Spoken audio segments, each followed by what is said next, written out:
I'm out in the practice area, and I'm basically going to start with turns around the point. So the turns around the point is basically a ground reference maneuver where you pick a specific point on the ground, and what you want to do is do a 360-degree turn around the point. So like I mentioned in the introduction, if you haven't watched the introduction to the ground reference maneuvers, please check the link in the description below. I have a link to the introduction. You pretty much want to perform the maneuver between 600 feet to 1,000 feet. So take into account you need to apply your field elevation. So this altitude is 1,000 feet or 600 to 1,000 feet AGL, which is above ground level.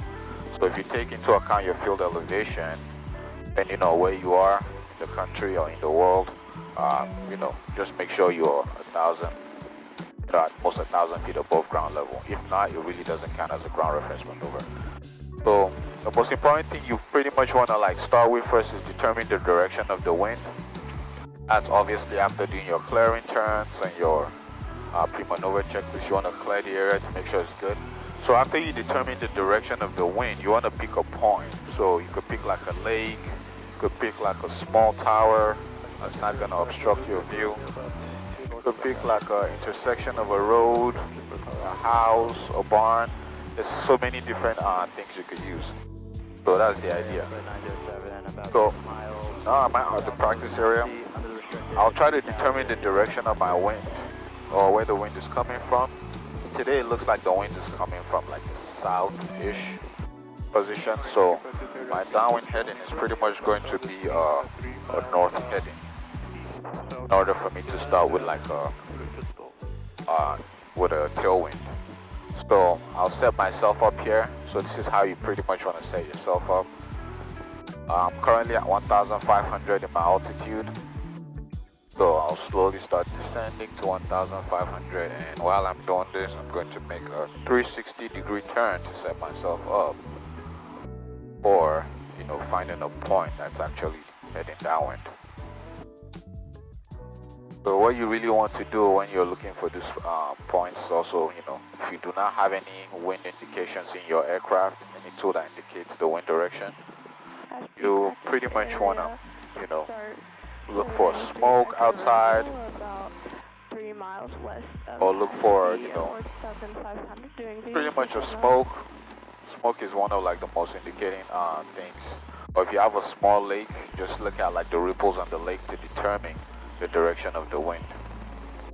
So that will help you really, have a good idea of where the wind is blowing from. Another tip I use is if I'm flying close to the airport, I try to look for a spot that's, pretty much very close to the airport that has a very good wind indicator. So, or I'll check the weather at the airport and, look outside, see if anything corresponds. The things I mentioned earlier, if they correspond to the direction of the wind I got at the airport, then that's a very good indication, where the wind is blowing from. So right now I'm descending. I have my altitude. My field elevation here is about 100 feet. So pretty much going to be using 1,100 pretty much for my altitude during the maneuver. So I know a lot of people like to do these maneuvers a lot lower. I try to be a lot safer because whenever you're flying, the higher your altitude, the safer you are. You also want to be able to identify points where you can, land just in case of emergency. So the more altitude you have, the better, the better your chance of actually gliding down to that distance. So successfully land. So I have my emergency landing spot picked out just in case if anything goes wrong. But I see a point here. It's a small house I could use. So I'll just use that point right there. So now I'm heading downwind, basically going to start the maneuver right now, turns around the point. I have my point, it's a small house right here. Hope you'll be able to see it with the cameras I have here. But because I'm standing on the downwind right now, I need to start, just with a little bit more of a bang. That way I try to maintain that constant radius. So the more I get into the turn, I want to, like, you know, reduce my bank angle. So the winds are not too much today, so I'm not going to use too much of a bank anyways. But the idea for you to understand that whenever you have a lot of like wind, you want to use a lot of bank. Obviously, you know, watch out for, you know, banking. You do not want to bank more than 45 to 50 degrees because of your stall speed. So, you know, you want to pay attention to that. But the idea here is to adjust your bank according to how fast your ground speed is in order to maintain a constant radius around your point. So here I'm, you know, slowly reducing my bank here so I don't get too far out.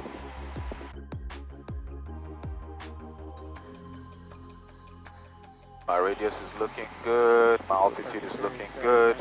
I'm also occasionally looking around me to make sure, you know, I'm staying safe from other aircraft.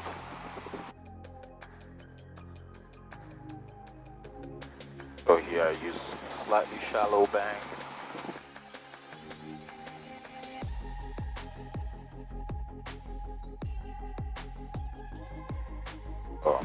Slightly shallow on my bank here.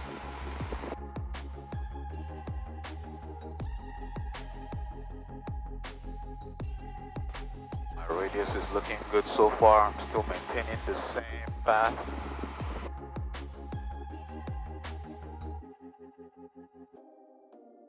And I'm slowly coming back to the heading I started the maneuver from.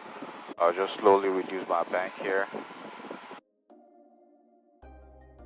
Practice area, Diamond 896, Papa Alpha 3800 over Lake Eustis, going northwestbound. Perfectly roll out on this heading.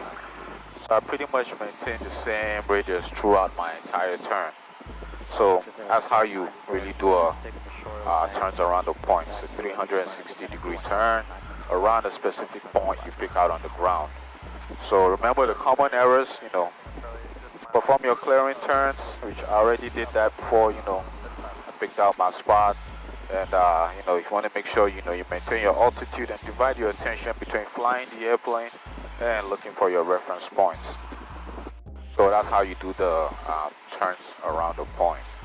Make sure you check the specific ACS for, you know, whatever certificate you're going for to make sure you're doing it within the standards. And please like, comment, subscribe to the channel if you get any value from this.